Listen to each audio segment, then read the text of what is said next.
A woman risks losing her home over solar panels. Let's have a look. Hello everyone, Florian.heise here and welcome to another episode of HeiseSays. Grab your morning coffee, let's have a look at this article from A Current Affair of all places. Woman on the brink of losing her home over solar panels. Now, let's have a look at this one. My issue with solar panels is when the government subsidizes it. I remember I was sitting at a property council, or not a property council, a Brisbane club, property event. So you had all these people paying over $100 talking about how they're getting solar panels. And some of them are getting more money in solar panel welfare than a pensioner would be getting all year. It's ludicrous. These people didn't need government handouts to put solar panels. And the environmental benefit of it is questionable at best because of the fact that what the times it's transmitting the power. I'd rather it's incentivized, if it is incentivized at all, for commercial premises. But still people are putting them on their house. I would hope that people do it without the need for government intervention. But this is actually on a different topic. I don't blame anyone getting them on there. Once I've done my extension, I'm going to put some on my house. Because, well, I work from home, guys. It would actually make sense for me to have them here during the day, rather than sell the power back to the grid. But anyway, a Brisbane woman is on the brink of losing her dream home over solar panels. What makes 62-year-old Pauline Tyler's situation even harder to accept is that it was the government decision not to defend its own laws that has now left her facing financial oblivion. Okay, see, this is the thing, everyone. You can't trust the government. You can't trust them. They don't care. They don't care, everyone. They really don't. It's a bunch of bureaucrats that are pretty lazy. I know there are going to be some hard workers there, but there's a lot of dead weight in there. And you may not have experienced it unless you've actually been inside some of these organizations. I did a few years, well, actually only lasted a year and a half, in the Architectural Practice Academy. And this was a program, an academy that was started under the Department of Public Works. We were sitting next to it. We had a lot of freedom. We were meant to go and generate our own work, but we were close to the department, which now doesn't exist anymore. And it was just crazy. I remember going over there, and I'd come from the private sector. I'd worked in architecture from year one. That was the one advantage that QT really had back in the day. You could work for 4 days in an office and you had 1 day at university. So it was flexible full time. You came out there completely experienced. Of course, you only met and dated people who were studying architecture, and hence my wife, but still. So it's a different world. I'm not surprised civil servants aren't racing to the defense of this lady. They basically used me as a sacrificial lamb to do the fighting for them. Miss Tyler told A Current Affair. So she's learning. 62 years old, she's learning the reality of the situation, that the government don't care about you.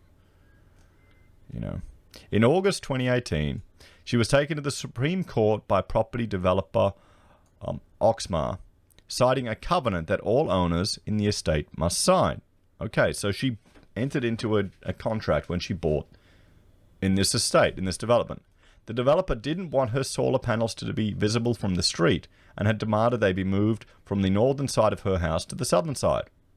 Okay, that's the thing. I mean, what do you think? Do you think developers should have the right and the ability to force these covenants on people? But I guess if people want to move into an estate, they want to have, well, a certain style, because it'll affect the value of all of the other properties. So you can see how the group consensus there will force these desires onto others. But I've heard of stories where covenants have been completely thrown out by developers if like a footy star came in to get a property or that type of stuff. So it's a bit of a joke. So, however, south-facing panels don't catch enough sun to achieve maximum benefits. Well, yeah, that's it. I mean, do you really want to go to court to fight over some solar panels? I mean, she covered the house and it looks horrible. That's the problem. You see these things from the street, they look horrible, guys. They really do. They look bad. I mean, look at that. So, in the Supreme Court, Miss Tyler had a knockout victory, so she won. But Oxmar's Phil Murphy appealed the judgment and won.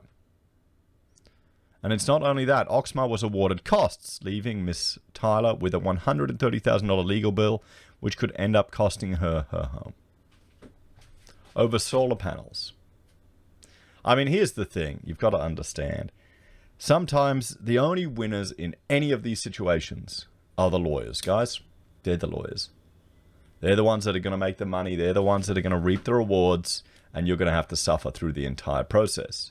Now, what would you have done? Would you have gone there to fight it over your solar panels, or would you have abided by the covenant in the first place? You know, that's the thing. Bizarrely, Miss Tyler's estate is still filled with houses that have solar panels, which can easily be seen from the street, yet it appears only her panels were targeted. Okay, so they only went after her. It's unfair, I feel victimized, she said. Okay, you can see all of them there, visible from the street. I mean, yeah. What do you think, guys, aesthetically? As an architect, I don't like it. It just contrasts. Why don't they powder coat the bloody frames black? You know, why don't they powder coat the frames black? Seriously, that alone, or even powder coat it to match the roof that you're putting it on. Because that'd cost extra, I know, but it would look a lot better. And yeah, so that's my architect coming out there. Seriously, if you powder coated this in the same color as the metal underneath it, it would look 1,000,000 times better. So, it's unfair, I feel victimized, she said. And without solar panels reducing her bill, she can't even afford to use her air conditioning anymore. This is the problem with these type of houses. There you go. I mean, they're all, with our energy efficiency codes and the NCC, the National Construction Code, they want you to pretty much to build an insulated box that you have to air condition. I'm not a fan of air conditioning, everyone. I think it causes a situation where neighbors don't get to know each other because they're always stuck in their air-conditioned little boxes with neighbors' kids. They haven't never see them playing outside. I guess they're getting older now, but a few years ago they didn't. Well, ours are, stuck inside. It's too bloody hot, so they go run outside, put the sprinkler on. But a situation should have been avoided by Queensland government laws, which were enacted 11 years ago to ensure building covenants could not be used to prevent the use of solar panels. Oh, there you go. There you go. 3 years ago, Minister Mick de Brenny informed Parliament, well, they still can use them, they just are dictated, they just want you to put them somewhere. Anyway, informed Parliament his department was watching Miss Tyler's case to ensure the legislation meets the policy objectives of the government. Ms. Tyler's lawyer, Patrick Kelly, said the intent of the legislation was very clear. It was to encourage sustainable housing in Queensland. It was to stop body corporates and stop developers from putting these restrictions on homeowners from trying to install solar panels. But you still can. You just put it on another facade. I mean, there you go. Without solar panels, she can't even run her air conditioning. Well, I mean, that's a pretty... Is she living there alone? That's a very big house for one person. That's a huge house for one person. Where's her family? Why does she need a house that big? And that's a whole other problem, too. You get people who have a lot more house than they need. You know? The lawyer said the state government could have already fixed this situation by amending the legislation. Queensland's Shadow Housing Minister, Tim Mander, said he's stunned the Queensland government still hasn't amended the legislation not to grant Miss Taylor an ex gratia payment to cover the enormous legal bill. The obligation is on the state government that their legislation is watertight. They have failed miserably, he said. Well, she's going to have to sue the government. This is going to be a nightmare. This is the problem, guys. It's a nightmare. Do you want this to be the hill that you die on? For some panels to save your power. This is the problem when you move in a covenant, guys. When you're going into one of these estates. So it would be an absolute travesty if Pauline lost her house while the state government sat there watching without taking any action at all. It's heartless. Yes, that's government, mate. You're just realizing. Just realizing. And the Queensland government has been trumpeting its renewable credentials while launching its own zero-emission housing estate run totally on solar. I mean, this is all bullshit, everyone. I remember when I was at university, we were fed this greenwashing stuff again and again. And then I remember, learning about how the energy is modeled in these houses, and it's all bullshit. It really is. It can, you can tweak the thing so easy to get the tick that you want. All this government BS is like we have to have Energy Star rating for property and all this stuff here in Queensland. It's just an additional cost to homeowners. That's all it is, guys. It's not going to achieve anything. I mean, look at that. She's getting solar panels so she can run air conditioning. That's not good for the environment. That kind of it's completely pointless there. What about designing a house that you can open up? I mean, compare these things. I mean, look at these are spec bloody insulated boxes. Where can you open the windows? Where can you get the cross ventilation? Maybe from there to there, if that's the same room. Compare it to a Queenslander. There's a reason why they were raised up above the ground. You get a breeze going through everywhere. So, yet it still won't fix its own laws to protect homeowners who also want to join the solar revolution. Well, the state government does not back up its words with actions, and this is a classic example, he said. The state government now has a moral obligation to pay Pauline's costs so she doesn't lose her home. And while it comes to the thought of having to sell her dream home, Miss Taylor said she doesn't know what she's going to do. I don't know what I'm going to do. Where I'm going to go, I don't know. I guess I'll have to go back to renting, she said. When a current affair contacted the Minister for Public Works and Procurement, Mick de Brenny, he responded in a statement, all Queenslanders should have the ability to reasonably install rooftop solar. I've instructed my department to provide advice on options to assist households in assessing the benefits of renewable energy, battery storage, and electric vehicle charging. So it's a bunch of political spin. So, I mean, there you go, guys. Did she know the covenant that she'd signed? That's the question.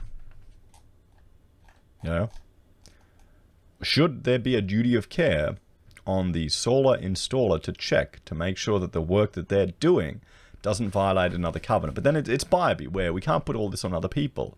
When you're buying a property, you need to be aware of what you're signing up for. What do you think? I mean, there you go. You got them everywhere anyway.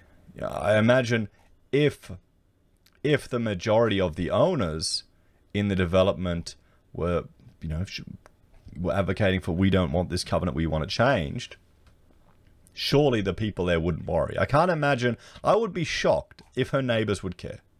Honestly, I would be utterly shocked if her neighbors would care. Even I don't think they look that pretty, but you wouldn't want someone potentially losing their home for putting this on there. It's just some big, a lot of people do it for virtue signaling now. What do you reckon? I think the solution is to remove the ability for covenants to be placed on land at all. You buy the land, you're free to do what you choose with it. What do you reckon? Maybe that should go for town planning as well, hey? I know that opens up a wealth of risk with regards to the fire code, but you know what I mean. This is just purely aesthetics. There should probably be no aesthetic implication. But then again, what if you're building at a height and minimizing the solar impact on a neighbor? It gets messy, guys. This is the problem of cramming us in so close together. Anyway, let me know your take and your opinion on this one. Thanks for watching. Please like, share, subscribe to the channel. If you're a fan and enjoy the content I create here, there's a few ways you can support us. You can join us on YouTube or Patreon. You can support us using our affiliate links on Amazon, eBay, Independent Reserve, or AussieBroadband.